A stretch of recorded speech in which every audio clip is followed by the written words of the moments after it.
Salut à tous, c'est Guillaume. Bienvenue sur cette nouvelle vidéo qui va traiter du barrage de Conference League que va jouer le Racing Club de Strasbourg. Et je tenais sincèrement à vous présenter, donc dans cette première partie, le club de Brøndby qui peut être le futur adversaire du club alsacien. Parce que justement, ces équipes-là nordiques qui sont quand même des piliers de leur championnat, mais qui sur la scène européenne sont un peu méconnus, je vous dis, c'est un peu important de vous le présenter, et c'est avec beaucoup de plaisir que j'ai envie de le faire. Et donc on va commencer avec l'équipe de Copenhague, parce que effectivement, il n'y a pas que le FC Copenhague qui est important, il y a aussi le club de Brøndby, et il est en train de véritablement s'imposer sur la scène danoise. Donc voilà, allons-y. Alors, dans cette analyse, donc on va aussi bien parler de la qualité des joueurs dans un premier temps que la consistance sur la scène nationale ou internationale de Brøndby. Concernant les joueurs, on peut dire que le Racing Club de Strasbourg, s'il les affronte, évidemment, ça reste du conditionnel, s'il les affronte, il faudra faire particulièrement attention. Parce que Brøndby, en vérité, c'est un mélange assez complet entre jeunesse émergente et cadre en place. Et concernant Brøndby, dans les joueurs véritablement qui me semblent importants à souligner, il y a d'abord leur buteur, Nicolai Wallis. Parce que justement, c'est lui, pour moi, qui va prendre la mesure et qui va être un peu le fer de lance de leur attaque.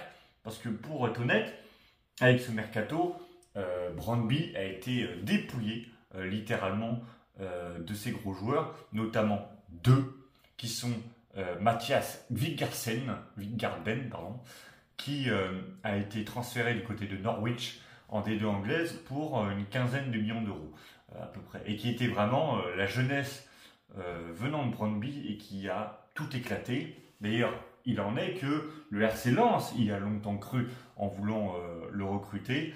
Et d'ailleurs, d'après les dires des différents médias nationaux, Wiggarden voulait aller du côté de Lens, mais c'est son agent qui, poussé par un contrat plus juteux, a voulu qu'il aille du côté de Norwich. Toujours est-il que à Brøndby, c'était un sacré joueur. Et le deuxième joueur qui valait vraiment le coup et qui venait d'il y a plusieurs années du championnat japonais, c'était Yuto Suzuki, qui vraiment est un joueur qui aimait prendre la profondeur, un peu comme Wiggarden, et qui véritablement marquait et martelait les buts. Donc ce duo-là, ce départ, va laisser place à Nicolai Wallis, qui est vraiment un joueur pur nordique, mais très complet, aussi bien dans le maniement du ballon, il est très à l'aise des deux pieds, il peut très bien vous mettre un plat du pied sécurité, que une palenka ou simplement un bon coup de casque.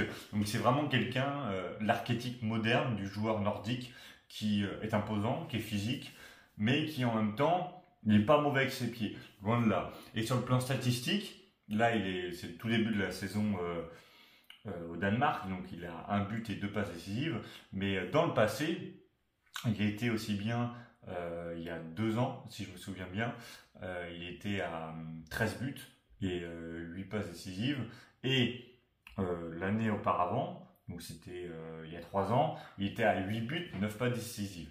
Alors, il est à souligner, c'est sur la scène nationale. Il y a un écart entre le niveau de la Ligue 1 et la 3F Liga, qui est le niveau du championnat nordique. Mais ce joueur, vraiment, il m'intéresse fortement. Et d'ailleurs, je vous ai montré là ces différentes caractéristiques en vidéo. Merci à la chaîne FC Comps. Et donc, Nicolai Wallis est véritablement à suivre. En parallèle, l'arrivée du japonais Fukuda, qui a marqué 20 buts en 2 ans dans le championnat japonais, peut être à souligner. Alors, est-ce qu'il va avoir le même poids que Suzuki dans le championnat danois? Je ne sais pas, mais en tout cas, c'est quelqu'un qui aime la profondeur, comme vous voyez sur ces images, qui aime se démener, qui aime véritablement aller de l'avant, et qui, je pense, va nuire à pas mal de défense, et s'il est titulaire contre le RC Strasbourg, ce serait pas étonnant. Après, de ce que j'ai pu voir, lorsqu'il se retrouve dans le 1 contre 1, la dimension physique qu'il a assez petit, il peut vite se faire contrer. Et on connaît la défense strasbourgeoise qui est vraiment dure sur l'homme. Donc, est très efficace. Donc Fukuda, est-ce qu'il aura la même suite et le même succès que Suzuki? Je ne sais pas. En tout cas, voilà, ces deux joueurs-là, qui ont une différence d'âge, mais sur le plan offensif sont assez intéressants, montrent que Brøndby peut faire peur. Et en plus, on va rajouter à ça un Patrick Pence qui a fait une campagne européenne avec l'Austria Vienne. Bon, ça remonte à 8 ans, mais qui est aussi passé par Reims, qui est international autrichien, qui a fait toute la phase de groupe, parce qu'après le Danemark est sorti, mais qui a fait toute la phase de groupe de l'Euro 2024. Donc, Patrick Pence. Vous rajoutez ça en défense, le Croate Divkovic, qui, voilà, sur le plan offensif est assez présent. Chaque année, il marque quelques buts, mais surtout, il fait 4 à 5 passes décisives, ce qui est non négligeable pour un défenseur. Hein. Donc voilà, il a une certaine expérience. Il y a aussi quelqu'un qui est très habitué du haut niveau, notamment le Surinamien Sien Heimter, qui a joué plus de 10 ans du côté d'Utrecht et qui est non négligeable. Hein. Jouer en Eredivisie pendant une telle période est à souligner. Donc vous rajoutez ça, autant terminer le bouquet final par les gros prospects que j'ai parlé en introduction de côté de Brøndby, c'est bien sûr Noah Hartey et Clément Bischoff. Noah Hartey qui a été le 3e joueur le plus décisif l'année dernière, donc en 2024-2025, avec 8 buts et passes décisives en tout, en cumulé. Donc il a contribué 8 fois au jeu offensif. Et quand on voit dans les extraits, on peut voir que c'est quelqu'un qui résiste bien, qui a associé de la vitesse, qui est du cru, qui est formé au club, qui donc voilà, c'est vraiment une belle histoire et qui va vers l'avant, qui a une bonne palette technique, qui fait des bonnes passes, il fait des bons centres. Enfin, Noah Hartey, je ne sais pas si je prononce bien son nom, mais en tout cas, dans ce qu'il propose dans le jeu, c'est véritablement une pépite à suivre pour Brøndby. Mais je pense une pépite à suivre tout court. Je pense que dans le football européen, il pourra se distinguer. Et vu les belles ventes qu'a pu faire Brøndby cet été, dans les prochaines années, Noah Hartey peut valoir son petit pesant d'or, si vous voyez ce que je veux dire. Donc, bon centre, bonne qualité de tir, bonne passe, c'est véritablement particulièrement intéressant. Et il y a un autre prospect qui est encore plus à valoriser, c'est Clément Bischoff, donc qui a 19 ans, si je me souviens bien, donc qui sort de l'Euro U23 avec le Danemark, qui a croisé la route de la France, dont la France a battu, et qui véritablement est comme Noah Hartey, mais en beaucoup plus précieux dans le jeu. C'est véritablement une référence à Brøndby malgré son jeune âge. En termes de passe en profondeur, il est particulièrement efficace, il est décisif. Dans les dribbles, c'est véritablement là où il se démarque, dans le petit espace. Nombre de défenseurs se sont cassés les dents face à lui parce qu'il est tout simplement inarrêtable, il a une vitesse de jeu, voilà, il a des dribbles, passements de jambes, roulettes, en veux-tu, en voilà. Donc Clément Bischoff est véritablement à souligner, et les deux étant milieu de terrain, s'ils sont associés, ça peut faire très mal. Alors on connaît Strasbourg, on connaît leur recrutement XXL, mais Brøndby justement sur ces deux aspects-là, sur ces différents joueurs que je vous ai présentés, c'est non négligeable. Alors maintenant, la question que l'on peut se poser, c'est quid de la place de Brøndby sur la place nationale ou internationale? C'est ce qu'on va voir. Alors la caractéristique de Brøndby, et surtout en général du championnat danois, c'est que ça tourne très souvent. Déjà, quand tu termines la phase régulière, tu n'as pas de champion directement. Tu as après une phase de championnat pour savoir qui va tenter les qualifs en Coupe d'Europe, parce qu'il n'y a pas de club qualifié directement en Coupe d'Europe, et ceux qui vont être relégués.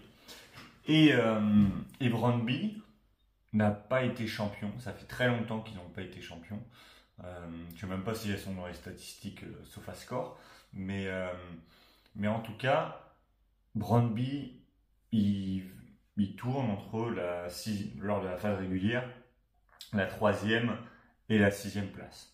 Donc, si vous voulez, c'est pas top. Et surtout, ce qu'il y a à retenir, notamment pour le Racing Club de Strasbourg, c'est que ils n'ont jamais véritablement réussi à se qualifier. La seule expérience européenne qu'ils ont eue, c'était en 2021-2022, où ils se sont retrouvés dans la poule de l'Olympique Lyonnais et ils se sont fait dévaster. Ils ont marqué 2 points, dernier, merci, au revoir. Et c'est assez surprenant, j'ai envie de vous dire, parce que le profil que je vous ai présenté sont assez intéressants. Il y a vraiment des beaux joueurs de ce que j'ai pu voir du côté de Brøndby. Et pourtant, en compétition européenne, il y a un écart qui est trop grand. Moi, j'ai envie de voir pour la suite, parce que malgré leur expérience modeste en Coupe d'Europe, Strasbourg n'en a aucune. Parce que quand ils ont gagné la Coupe de la Ligue en 2019, je crois, si je me souviens bien, ou 2018, et qu'ils l'ont remporté face à Guingamp, ils ont eu qu'un barrage contre le FC Fribourg qu'ils ont malheureusement perdu. Sinon, ils n'ont pas eu de Coupe d'Europe. Au moins, Brøndby l'a connu il y a quelques années. Mais sur le plan général, malgré une incapacité à finir championnat du Danemark, alors qu'on le rappelle, hein, il y a Copenhague, il y a Nord-Jylland, il y a AGF, donc, et Silkeborg aussi, là, qui sont des clubs non négligeables. Donc sincèrement, le fait de ne pas être champion au Danemark, ça se comprend. Par contre, le fait de ne pas se qualifier en Coupe d'Europe, ça peut être plus problématique. Mais sur le plan général, je vais rajouter à ça une superbe ambiance. Parce qu'à Copenhague, je veux dire que ça crie. Hein. Un stade de 35 000 à 40 000 personnes. Donc un stade qui ressemble, moi je dirais, comme un peu le Matmut Atlantique à Bordeaux en termes de caractéristiques. Par contre, en termes d'ambiance, c'est digne de Chabandelmas. Hein. Là, ça y va. Donc en termes d'ambiance, c'est exceptionnel. C'est un club qui a un socle de joueurs qui est assez stable, un noyau véritablement notable. Et en termes de jeunes, en tout cas sur ceux qui se révèlent petit à petit, on peut parler aussi de Justin Haché, un jeune américain de 21 ans en défense, mais Clément Bischoff et Noah Arte sont bien la preuve que dans le championnat danois, il peut y avoir de vrais pépites. Donc voilà, c'est comme ça que je terminerai cette vidéo, c'est attention parce que peut-être que c'est des pays nordiques, mais au vu de la complémentarité du mixte de joueurs, des différentes expériences, parce que ça vient un peu partout, aussi bien du championnat local, les joueurs, mais aussi en Eredivisie du côté des Pays-Bas. Donc il y a un peu un mixte de différentes expériences, et vous corrélez tout ça, ça peut faire un beau cocktail. Après, on attend beaucoup de Strasbourg, donc s'ils ne se qualifient pas, il y aura de la déception. Mais Brøndby, voilà, Brøndby, attention, c'est pas un club pourri, c'est pas un club qui vaut 3 clous. On va voir évidemment ce que ça donne contre le Vikingur, mais qu'un club des îles Féroé et qu'un championnat qui monte en puissance, mais attention, parce que on le verra, mais ça peut être du lourd. Donc, ça a été un plaisir de faire cette vidéo. Je vous ai présenté Brøndby autant que possible pour véritablement souligner les forces en présence et démontrer que le championnat nordique, ça vaut. Et on doit s'y intéresser. C'était Guillaume. À la prochaine.